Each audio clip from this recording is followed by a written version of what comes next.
Nizamabad parliament పరిధిలో ఎన్నికలను పకడ్బందీగా నిర్వహించేందుకు అధికారులు పటిష్ట బందోబస్తు చర్యలు చేపట్టారు. ఇందులో భాగంగా పార్లమెంటు పరిధిలోని 7 నియోజకవర్గాల్లో దాదాపు 2507 సీసీ కెమెరాలు ఏర్పాటు చేశారు. మొత్తం 1808 పోలింగ్ కేంద్రాల్లో ఎన్నికలు జరగనుండగా సీసీ కెమెరాల నిఘా నీడలో భద్రత కల్పిస్తున్నారు. ఓటర్ కార్డు లేకపోయినా ఎన్నికల సంఘం నిర్దేశించిన ఇతర 12 రకాల గుర్తింపు కార్డులో ఏదైనా ఒకదానిని వెంట తెచ్చుకొని ఓటు వేయవచ్చని నిజామాబాద్ కలెక్టర్ రాజీవ్ గాంధీ హనుమంత్ సూచించారు. ఈ నెల 13వ తేదీన ఉదయం 7 గంటల నుండి సాయంత్రం 6 గంటల వరకు పోలింగ్ కొనసాగుతుందన్నారు. ఎన్నికలను ప్రశాంత వాతావరణంలో నిర్వహించేలా నిజామాబాద్ జిల్లా పరిధిలో 3000 పైచిలకు మందితో అన్ని పోలింగ్ కేంద్రాల వద్ద భద్రత ఏర్పాటు చేసినట్లు పోలీస్ కమిషనర్ కల్మేశ్వర్ తెలిపారు. శనివారం ఆయన కలెక్టరేట్ లో మీడియాతో మాట్లాడుతూ సమస్యాత్మక పోలింగ్ కేంద్రాల వద్ద సాయుధ బలగాలను మోహరిస్తామన్నారు.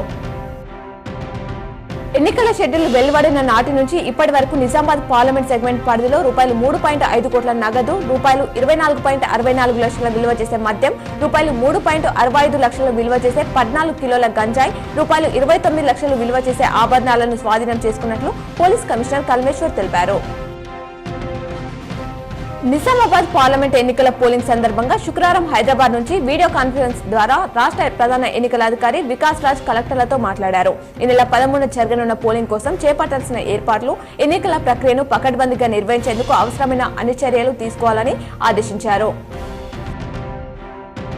నిజామాబాద్ బీజేపీ ఎంపీ ధర్మపురి అరవింద్ పై కేసు నమోదు చేసినట్లు సీఐ వేణుగోపాల్ తెలిపారు. ఎన్నికల ప్రచారంలో భాగంగా ఈ నెల 8న కాంగ్రెస్ ఎంపీ అభ్యర్థి జీవన్ రెడ్డి హిందువులకు ప్రమాదకరంగా మారాడని అన్నారు. జగిత్యాల ఉగ్రవాదులకు అడ్డగా మారిందని అరవింద్ మత విద్వేషాలు రెచ్చగొట్టే విధంగా మాట్లాడారు. దీంతో ఎలక్షన్ ఇన్ఛార్జ్ విజయేందర్ పోలీసులకు ఫిర్యాదు చేయడంతో అరవింద్ పై కేసు నమోదు చేశారు.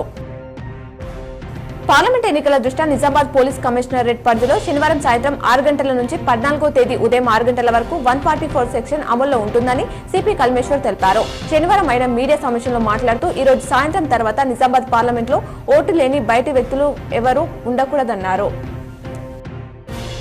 పార్లమెంట్ ఎన్నికలకు సంబంధించి ఈ నెల 13న జరగనున్న పోలింగ్ కేంద్రాల్లో ప్రతి ఓటరు పాలు పంచుకుని స్వేచ్ఛగా తమ ఓటు హక్కును వినియోగించుకోవాలని నిజామాబాద్ పార్లమెంట్ నియోజకవర్గ రిటర్నింగ్ అధికారి కలెక్టర్ రాజీవ్ గాంధీ హనుమంత్ పిలుపునిచ్చారు.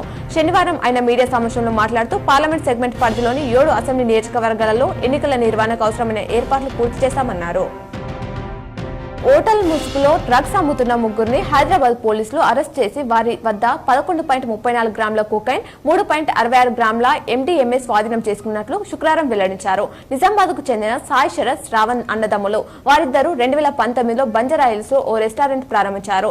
శరత్ ప్రేమలో విఫలం కావడంతో డ్రగ్స్ కి అలవాటు పడ్డాడు. ఈ క్రమంలో రిషబ్ తో పరిచయం కాగా ముగ్గురు కలిసి డ్రగ్స్ అమ్మడం ప్రారంభించారు.